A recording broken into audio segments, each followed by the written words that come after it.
काँग्रेसचे मुख्य प्रवक्ते अतुल लोंढे आपल्यासोबत आहेत। लोंढेजी, तुमचा मित्रपक्ष शिवसेना आणि त्याचे उद्धव ठाकरेंना एक प्रकारे इशारा भाजपच्या नेत्यांकडून मिळतोय। अभी तो शुरुआत है असं काल फडणवीस म्हणाले होते। आज प्रसाद लाड म्हणतात तुमचा केजरीवाल होईल।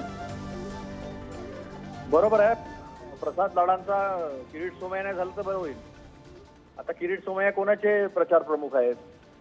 ती 5 लोक आहेत ज्यांच्यावर किरीट सोमय्यांनी आरोप केलेले होते। आज किरीट सोमय्या मान खाली घालून त्यांचा प्रचार करणार आहेत। ये पब्लिक है, सब जानती है।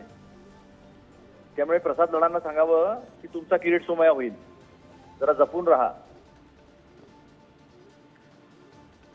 पण अशा प्रकारच्या ज्या धमक्या दिल्या जात आहेत म्हणजे वारंवार म्हणजे एकच बाजू टीका करणारी असं नाही, उद्धव ठाकरेंकडनं होत आहेत, काँग्रेसकडनं होत आहेत, फडणवीसांकडनं होत आहेत, मोदींकडनं होत आहेत टीका। इतक्या प्रकारचं तापलेलं वातावरण यापूर्वीच्या निवडणुकांमध्ये दिसलेलं नव्हतं। यावर्षी काय वेगळं आहे? त्याने आमच्या टीका ह्या राजकीय आहेत। आम्ही राजकीय त्यांनी काय केलं काय नाही केलं जनतेसाठी याच्यावर बोलतो आहोत। हे कशावर बोलतात आहे? हे दादागिरीवर बोलतात आहे। यांच्या हातामध्ये सत्ता आहे म्हणून संस्थांचा तपास यंत्रणांचा आम्ही वापर करू शकतो याच्या धमक्या देतात। आम्ही काय बोलतो आहोत की तुम्ही काय केलं? तुम्ही इतके वचन दिले होते, त्यातलं काय झालं? या देशाचे प्रधानमंत्री खोटं बोलतात। मग प्रसाद लाडांचं काय आहे? प्रसाद लाडांनी तर सगळी संपत्ती मनरेगावर जाऊन जमवलेली आहे ना। त्यांचं असं म्हणणं आहे की आम्हाला सुद्धा उद्धव ठाकरेंनी अटक करून तुरुंगात घालण्याचा प्रयत्न केला होता असं त्यांचं म्हणणं आहे। नाही, असं अटक करून प्रयत्न केला होता वगैरे असं नसते। अटक करून डायरेक्ट जेलमध्ये टाकलं जातात, असे प्रयत्न वगैरे नसतात। हे तर बीजेपीने दाखवलं ना। मग मला सांगा तुम्ही, म्हणजे प्रसाद लाड हे काही इन्कम टॅक्स आहे का? प्रसाद लाड हे काही ईडी आहे का? प्रसाद लाड हे काही पोलिसांमधलं ईओडब्ल्यू आहे का? कोणत्या बेसिसवर ते धमक्या देतात? काय अधिकार आहे त्यांना अशा धमक्या देण्याच्या? तुम्ही कारवाईची मागणी करणार आहात? नहीं, कौन कार्रवाई करना है?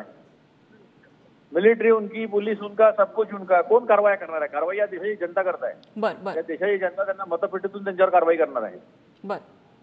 म्हणून तर मी म्हटलं ना, त्यांचा किरीट सोमय्याने झालं तर बघा म्हणा। अतुल लोंढेजी, तुम्ही सोबत राहा, विनंती आहे तुम्हाला। आपल्यासोबत भाजपचे राज्य प्रवक्ते माफ करा अवधूत वाघ सुद्धा आहेत। अवधूत वाघ जी, अशा प्रकारे वक्तव्य येत आहे आणि काँग्रेसचा आणि ठाकरेंच्या शिवसेनेचा सुद्धा आरोप आहे की ह्या पोकळ धमक्या आहेत। अशा प्रकारे धमकी द्यायचा काय हक्क आहे त्यांना? कशाच्या आधारे धमकी देत आहेत? नाही, सगळे हक्क त्यांनाच आहे। आम्हाला काहीच हक्क नाहीये आणि यालाच हुकुमशाही असं म्हणतात। सगळे हक्क आपल्याकडे ठेवायचे आणि दुसऱ्यांना काही हक्कच नाही द्यायचे। याला काय हक्क, त्याला काय हक्क, आणि सगळे हक्क आपल्याकडे, सगळे हक्क कुटुंबांकडे। गंमत अशी आहे की ज्यावेळी ठाकरे सरकार होतं त्यावेळी अनंत करमुसेपासून आपण बघितलं तर केतकी पर्यंत आणि निखिल बांबरे पासून सर्वांना आत टाकलं। अगदी राहुल कुलकर्णी सारख्या एका पत्रकाराला सुद्धा अटक करण्यासाठी हे मागे पुढे पाहिले नाही। आमचे नेते देवेंद्रजी फडणवीस असोत किंवा आशिष शेलारजी असोत, प्रसाद लाड असोत, प्रवीण दरेकर असोत आणि महाजन असोत, या सर्वांना आत टाकण्याचं कारस्थान केलं होतं। एवढंच नव्हे तर त्यावेळेच्या पोलीस कमिशनर रश्मी शुक्ला ह्यांना सुद्धा इन्क्वायरी टाकून आत टाकायचं काम करायचा यांचा प्रयत्न होता। कंगना रनावत ज्यावेळी मुंबई एअरपोर्टवर आली होती त्यावेळी म्युन्सिपालिटीचे ऑफिसर तिला पकडायला गेले होते। नशिबाने तिच्याकडे जी झेड सिक्युरिटी होती त्या बंदुका त्या ऑफिसरकडे रोखल्या। त्यावेळी किशोरी पेडणेकरांनी ते ऑफिसर पळून गेले। हा इतिहास सर्वांनी पाहिलेला आहे। त्याच्यामुळे प्रसाद लाडनी ह्या फक्त एक इशारा दिलेला आहे, करावे तसे भरावे। जर तुम्ही काही केलं अवधूत वाघजी, माझा याच्यामध्ये प्रश्न आहे की मगाशी अतुल लोंढेंनी सुद्धा म्हटलं की अशा प्रकारे कारस्थानं होत नसतात। एखाद्याला जर तुरुंगात टाकायचं असेल तर थेट तुरुंगात टाकलं जाईल जर त्याच्यावरती काही दोषारोप सिद्ध झाले त्या व्यक्तीवरती। तर जर तुम्ही अशा प्रकारे अटकेच्या कारवाया ज्या संभाव्य म्हणताय त्याला जर कारस्थानं म्हटली जात असतील तर आता ज्या अटक होत आहेत त्याला कारस्थानं का म्हणू नये? अहो, आमचे ह्या महाराष्ट्राचे माजी मुख्यमंत्री आणि केंद्रीय मंत्री sitting central minister Narayan Rane यांना काही कारण नसताना भरलेल्या ताटावरनं उठवायचं काम आणि त्यांना अटक करण्याचा प्रयत्न करण्याचं काम हे ठाकरे सरकारने केलेलं आहे। हे लोक विसरलीत का? ही लोक अजिबात विसरली नाहीयेत। तर त्याच्यामुळे ह्यांनी केलेली काळी कारस्थानं जी आहेत, कोविड मधला घोटाळा आणि गेल्या 2.5 वर्षामध्ये जो महाराष्ट्र लुटून काढला त्याचा जाब द्यावा लागेल।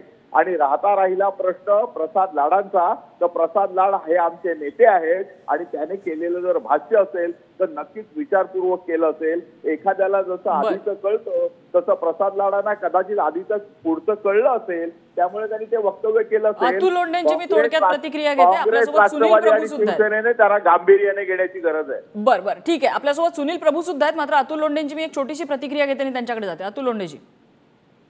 नाही, सगळं महाराष्ट्राने पाहिलेलं आहे कशा पद्धतीने रश्मी शुक्लांनी फोनचं टॅपिंग केलेलं होतं. टेलिग्राफ ऍक्टनं त्याच्यावर कारवाई होती. ज्या ज्या लोकांनी याच्यामध्ये इन्व्हॉल्व होते, काय टेलिफोन टॅप करणं, मोठ्या मोठ्या नेत्यांचे टेलिफोन टॅप करणं हे कायद्यामध्ये बसतं का? याचे पुरावे होते. तिथं पोलिसांनी येऊन आपण ऐकवलं होतं, हे तुमचा आवाज आहे का, हे तुमचे टॅप झालेले आहे का. नाना पटोलेंच्या फोन समोर एका मुस्लिम व्यक्तीचं नाव लिहिलेलं होतं.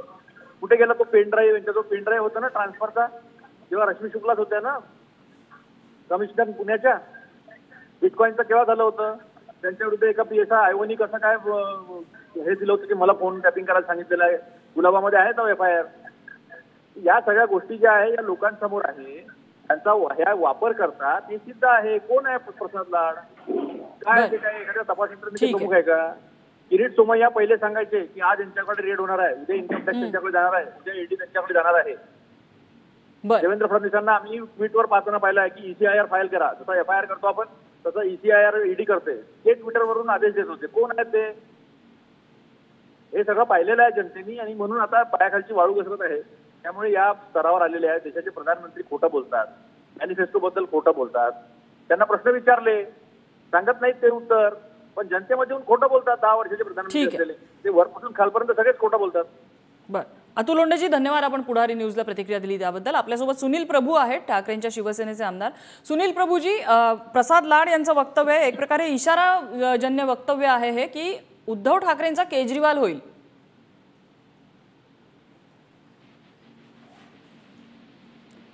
सुनील प्रभूजी, माझा आवाज पोहोचतोय आपल्यापर्यंत?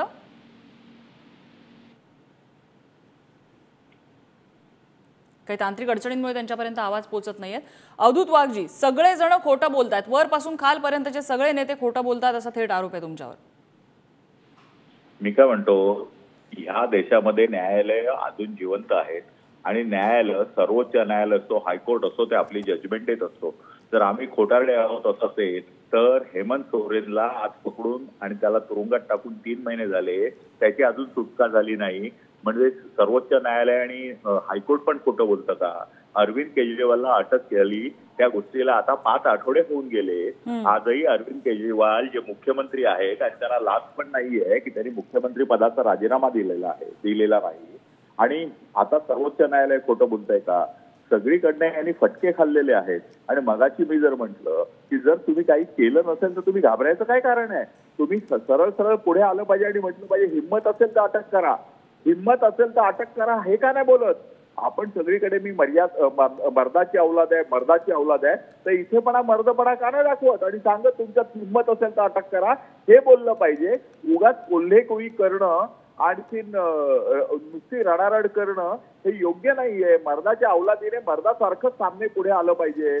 भारताच्या स्वातंत्र्य संग्रामामध्ये जर इंग्रजांनी जुलूम केला तर अनेक स्वातंत्र्यवीर तुरुंगात अगदी छाती पुढे करून गेले. हे जर स्वतःला स्वातंत्र्यवीर समजत असतील, हे म्हणत असतील की दुसरी इमर्जन्सी आहे, हे म्हणत असतील की देशाच्या घटना संपवायला निघालेत, तर अशा वेळी देशाचं दुसरं स्वातंत्र्य युद्ध जर तुम्ही म्हणत असाल तर यापुढे आणि होऊन जाऊ द्या अटक तुमची. घाबरता कशाला? तुम्ही घाबरता यासाठी तुमच्या बुडाखाली अंधार आहे आणि तुम्ही भ्रष्टाचाराच्या चिखलामध्ये माखलेले आहात म्हणून तुम्ही घाबरताय. अवधूत वाघजी, धन्यवाद. आपण पुढारी न्यूजशी संवाद साधला त्याबद्दल.